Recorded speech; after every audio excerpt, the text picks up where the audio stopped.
So, ano tong restitution, rescission, at saka reciprocal obligation? So, yung restitution is pagbabalik ng mga nakuha mo unjustly. So, kina-counter nito yung kasalanang unjust enrichment. Yung unjust enrichment is di makatarungang pagpapayaman.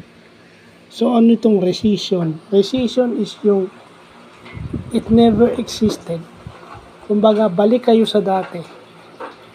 Bago pa pinirmahan yung kontrata o bago pa kayo magkaroon ng kasunduan, balik kayo sa dati. Yun yung rescission.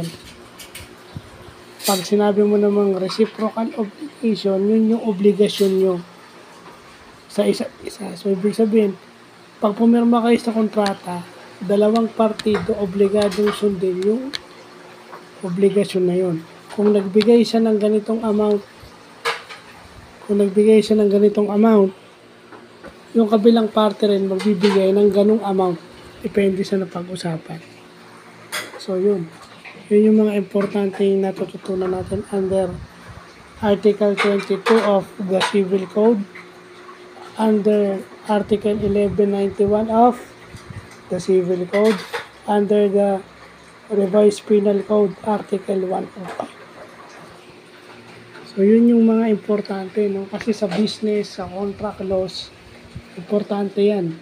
Lalo na yung 1191, in case may breach o may lumabag doon sa kontrata, balik kayo sa dati. Kasi null and void yung kontrata. At kung ano yung hindi makatarungang nakuha, kailangan ibalik. Mawa, kung obligado kang magbalik, if in case may paglabag, kung kailangan mong magbalik ng 100,000, kailangan mong bayad ng 100,000.